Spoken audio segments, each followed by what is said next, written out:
வணக்கம் மக்களே, big Boss season 8. So இன்றைக்கி லைவில் பார்த்தீங்கன்னா விஷால், சௌந்தர்யா 2 பேருமே வெசல் வாஷ் பண்ணிகிட்டு இருக்காங்க. ஆக்சுவலாக சௌந்தர்யா வெசல் வாஷிங் டீமே இல்லை. ஸோ விஷால் தனியாக பாத்திரம் விளக்கிட்டு இருக்கானே அப்படிங்கிறதுக்காக அவங்க வந்து ஹெல்ப் பண்ணிக்கிட்டு இருக்காங்க. அந்த சைடு ராணுவ வந்து பாத்திரம் விளக்குனதையெல்லாம் எடுத்து தனியாக அங்கே ஹெல்ப் பண்ணிக்கிட்டு இருக்கான். ஏன்னா வந்து சௌந்தர்யா வந்து 2 பாயிண்ட் எடுத்து கொடுத்தாங்கல்ல, ஸோ அதுக்காக.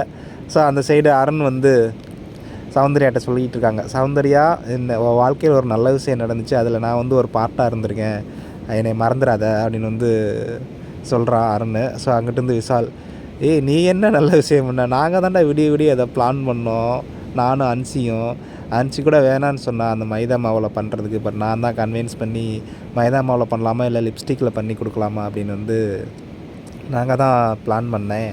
அதுக்கப்புறம் இதெல்லாம் ப்ராக்டிஸ் பண்ணி கொண்டு வர்றதுக்குள்ளே போதும்னு ஆயிடுச்சு அப்படின்னு வந்து விஷால் சொல்கிறான். உடனே அருண் வந்து, இன்னமா அப்படி ப்ராக்டிஸ் பண்ணியுமா அங்கே நேரம் வந்து சொதப்புன அப்படின்னு வந்து அருண் வந்து கேள்வி பண்ணிக்கிட்டு இருக்காப்புல.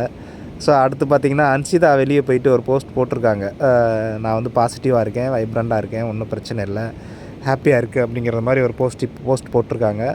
ஸோ அதுக்கப்புறம் பார்த்திங்கன்னா அந்த விஷால் காதில் வந்து விஷால் காதில் வந்து அன்சிதா ஒரு விஷயம் சொல்லியிருப்பாங்க. ஸோ நிறைய பேர் அது அன்சிதா வந்து லவ் தான் சொல்லிட்டாங்க, ஐ லவ் யூன்னு சொல்லிட்டாங்க, அப்படி இப்படின்னு சொல்லிட்டாங்க அப்படிங்கிற மாதிரி இப்போது நிறைய பேர் போட்டிருந்தாங்க. ஆக்சுவலாக அவங்க சொன்னது பார்த்திங்கன்னா அந்த நிறைய விஷயம் சொல்லியிருப்பாங்கல்ல, வெளியே போயிட்டு ஒரு ஒரு விஷயம் நான் வந்து தீர்க்க வேண்டியதாக இருக்குது, ஸோ ஒருத்தனை நம்பி என்னை வந்து நிறையா கேவலமாக ட்ரீட் பண்ணிட்டான் அப்படி இப்படின்னு. ஸோ அவன் யாருன்னு தான் விஷால் காலத்தில் வந்து சொல்லியிருக்காங்க அன்சிதா அப்படிங்கிற மாதிரி ஒரு நியூஸ் தான் வந்துகிட்ருக்கு. அது யாருன்னு பார்த்தீங்கன்னா அர்ணவாமில் அப்படிங்கிறது மாதிரி இருக்குது. ஸோ இருக்கலாம், அப்படியே தான் இருக்கும். ஸோ எனிவே அன்சிதா வெளியே போய் இனிமேலாவது நல்லா வாழ்க்கையை வாழட்டும் அப்படின்னு நம்ம ப்ரே பண்ணிக்கலாம். அடுத்து பார்த்திங்கன்னா அந்த சைடு நம்ம ஜாக்லினும் மஞ்சரி அப்புறம் ராயன் 3 பேரும் பேசிக்கிட்டு இருக்காங்க.